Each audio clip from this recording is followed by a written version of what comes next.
आप सभी को जय मसीह की। मैं आशा करता हूँ आप सब प्रभु में आनंदित है। परमेश्वर पिता को धन्यवाद देता हूँ। प्रभु ने हर दिन हर समय हमारे संग और साथ रहता है। इन बातों के लिए अपने परमेश्वर पिता को मैं धन्यवाद देता हूँ। मेरे साथ पढ़ सकते हैं भजन संहिता 89 अध्याय उसका 48 पद। यहाँ इस प्रकार से लिखा है, कौन पुरुष सदा अमर रहेगा? क्या कोई अपने प्राण को अधोलोक से बचा सकता है? यहाँ पर लेखक यहाँ पर एक प्रश्न पूछता है। वो प्रश्न क्या है कि कौन पुरुष सदा अमर रहेगा? प्रभु आपसे आज एक प्रश्न पूछता है, क्या आप इस पृथ्वी पर अमर रहेंगे? भाई, प्रभु आपसे प्रश्न पूछते, क्या आप इस पृथ्वी पर अमर रहेंगे?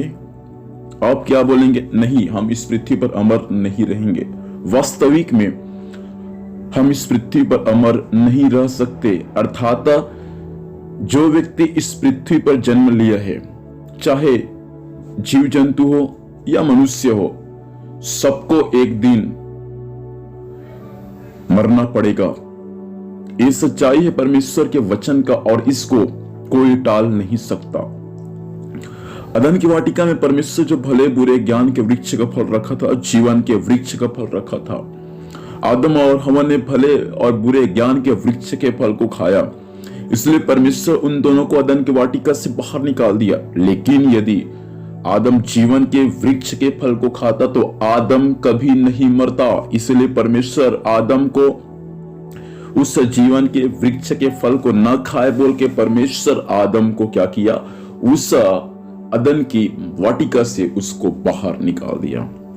यदि खा लेता तो आदम मरता नहीं, आदम अमर रहता।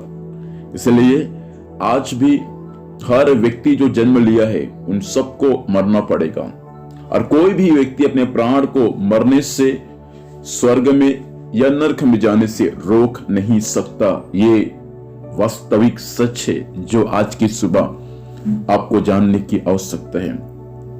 कितना भी क्यों ना काजू किशमिश खा ले, कितना भी महंगा से महंगा वस्तु क्यों ना खा ले, लेकिन एक दिन आपका मृत्यु हो जाएगा।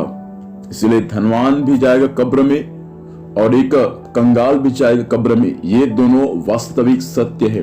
आपको मालूम है धनवान और लाजर के बारे में? धनवान बहुत अच्छे से रहता था, अच्छे से घर था, अच्छे से कपड़ा पहनता था, धूमधाम से रहता था। एक दिन क्या हुआ?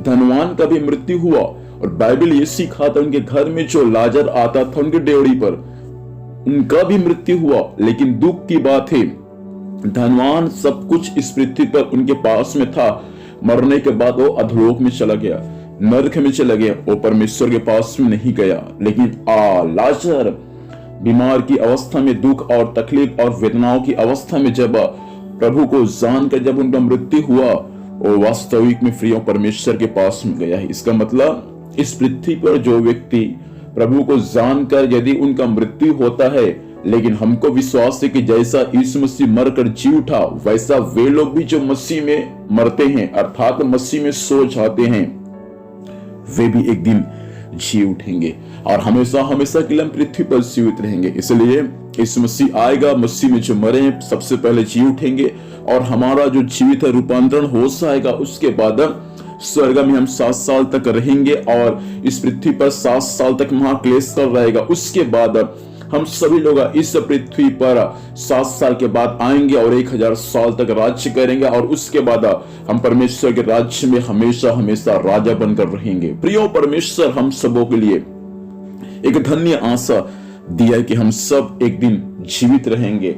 भले आज हमारा मृत्यु हो जाए, कल हमारा मृत्यु हो जाए, हम दुनिया को छोड़ के चले जाएंगे, लेकिन परमेश्वर का धन्यवाद हो कि परमेश्वर एक दिन हम सभी को जो प्रभु यीशु मसीह पर विश्वास करते हैं मरे हुए में से जी उठाएगा और एक दिन हम पिता के पास में हमेशा हमेशा जीवित रहेंगे। इसलिए दुनिया का कोई पुरुष मृत्यु से अपने आप को रोक नहीं सकता।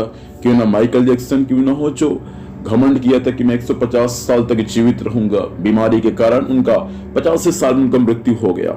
इसका मतलब कोई भी व्यक्ति मरने से अपने प्राण को रोक नहीं सकता। ये कड़वा सच है। इसलिए प्रियो, इस पृथ्वी पर जीवित रहते वक्त आप प्रभु को नहीं जानते, आपको अवसर है कि आप प्रभु को जाने, ताकि एक दिन आपका मृत्यु भी क्यों ना हो जाए, प्रभु के पास आप हमेशा हमेशा जीवित पा जाए। प्रार्थना करेंगे। प्रभु धन्यवाद देते हैं सुंदर समय के लिए, वचन के अनुसार बात किया, इस वचन के अनुसार चलने में सभी की सहायता करना, आपकी दया दृष्टि अनुग्रह सब पर होने में सहायता करना, यीशु के नाम से मांगते हैं, आमीन। प्रभु हम सभी को आशीष दे, सभी को जय मसीह की। Praise the Lord.